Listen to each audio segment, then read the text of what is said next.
Hey guys, welcome to Game On. This is a part 2 of a 2-part video series where we talk about dice systems in gaming.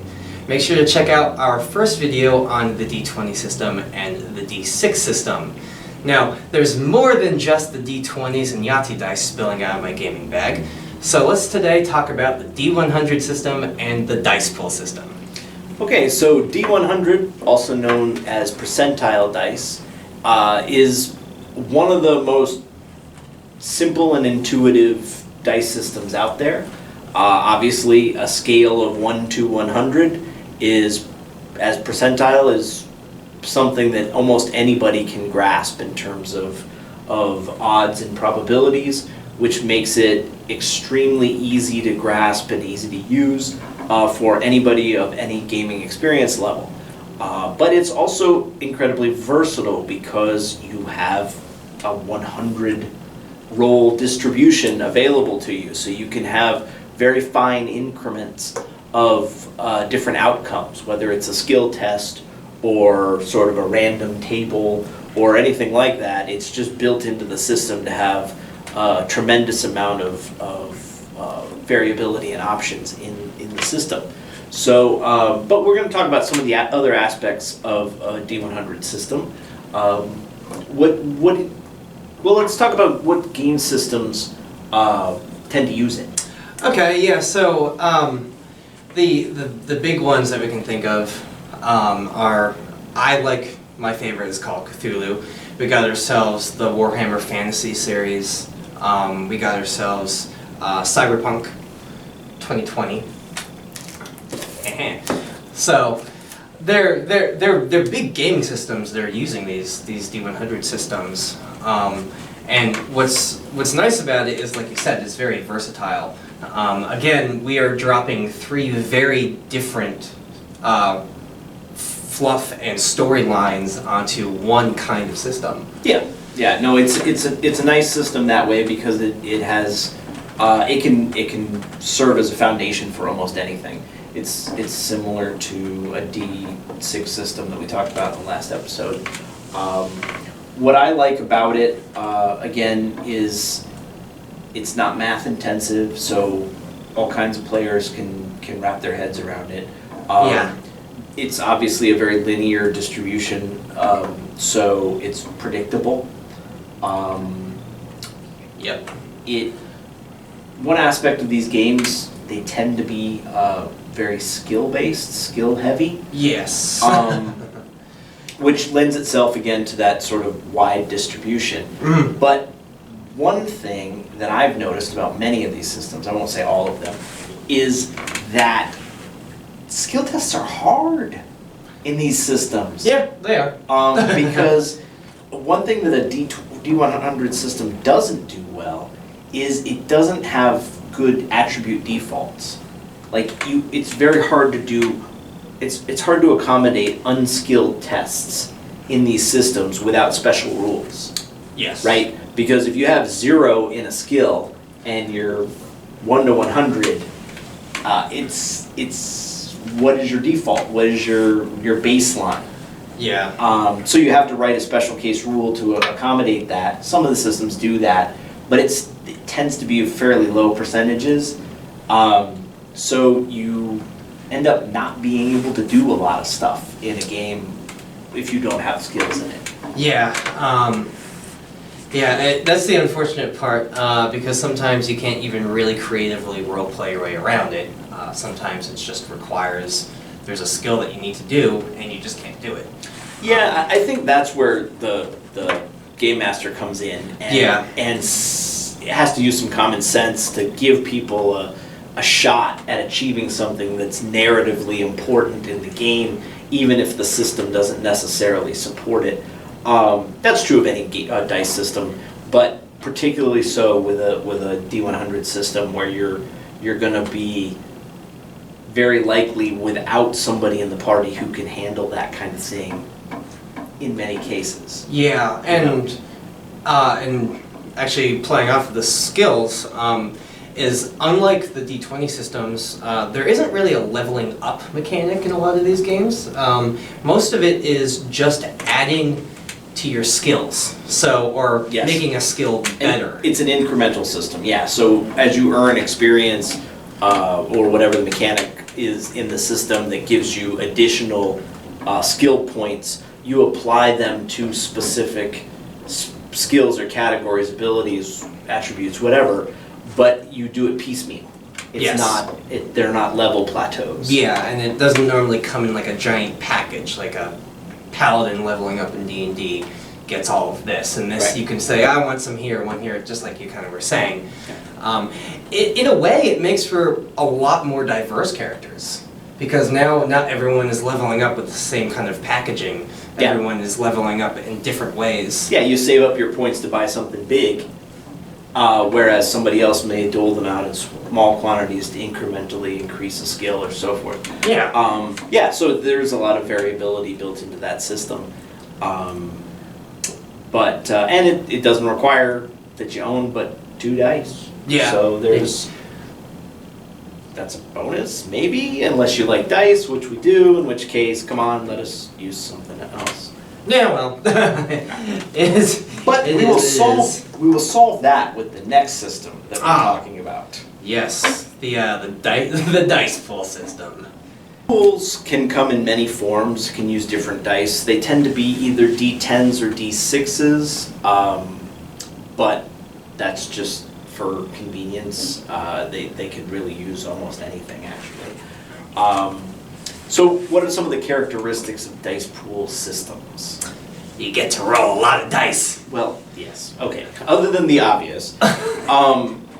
Well, let's talk about some of the systems that use it, and maybe we can draw some comparisons between those and figure out what the characteristics are.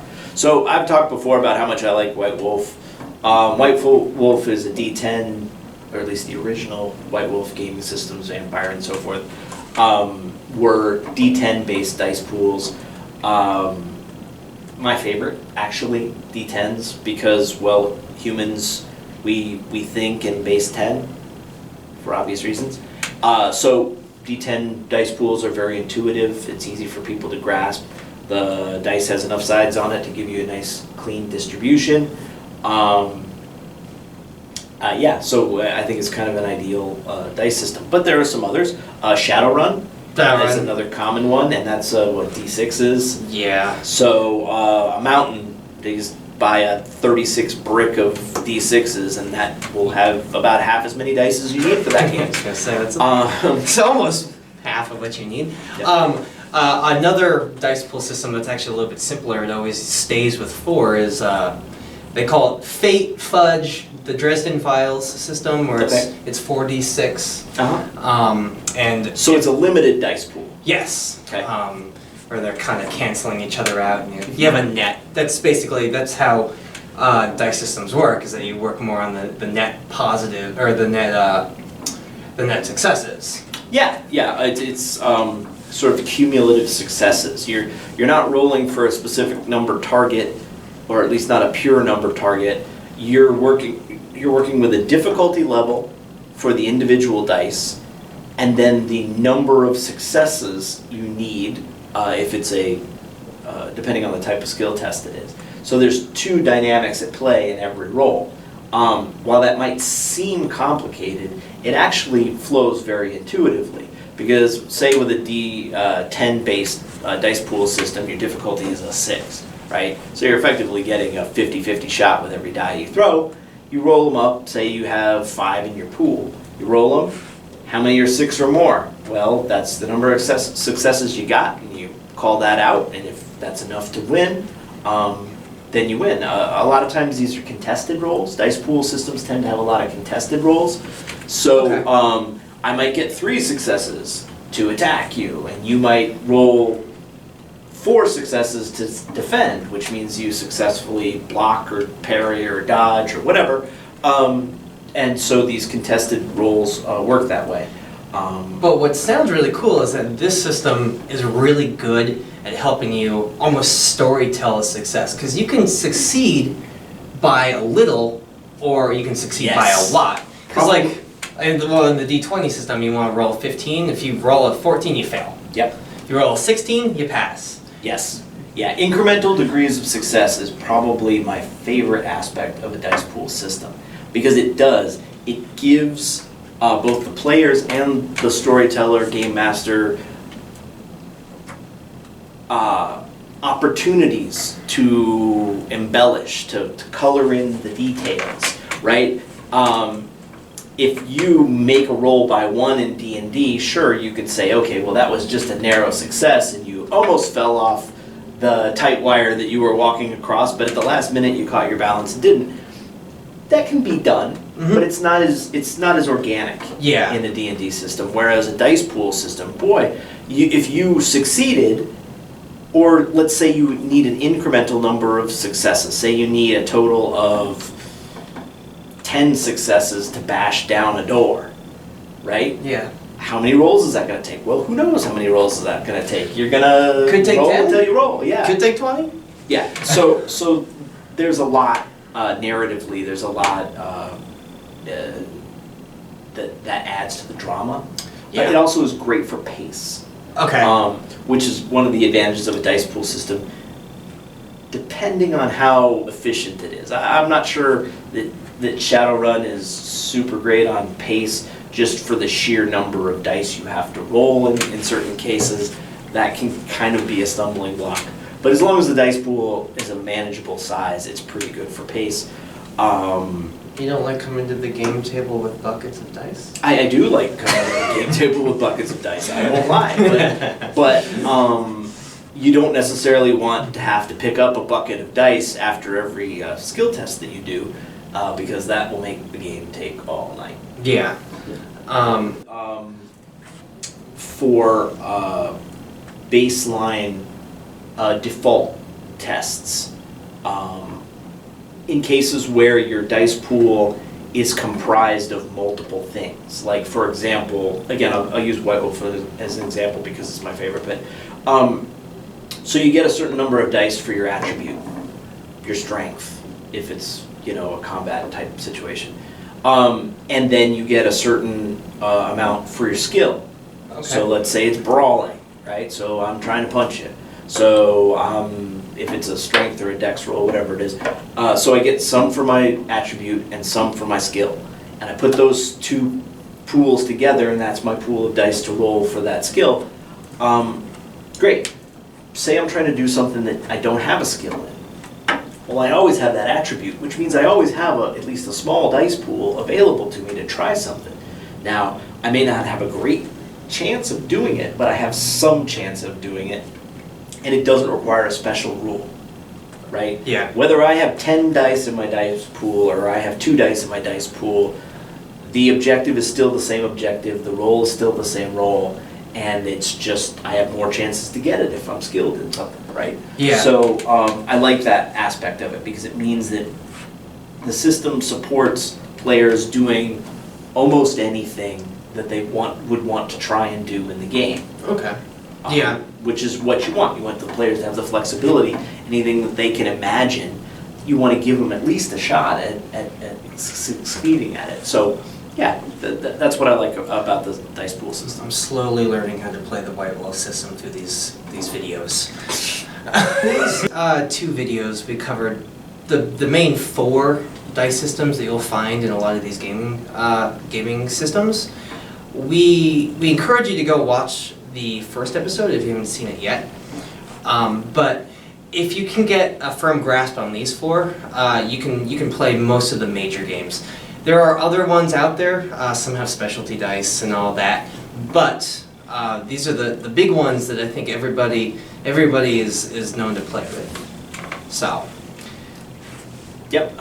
Yeah. If you've mastered these 4, you should be pretty well situated to cover most of the common game systems out there. But like you said, there are some other specialty ones and other games that don't even use dice. But what fun would that be? Anyway, and that pretty much sums it up for this episode of Game On. So thanks for watching. Be sure to catch that first episode and come back and see us for the next one. Yes. Remember to game on.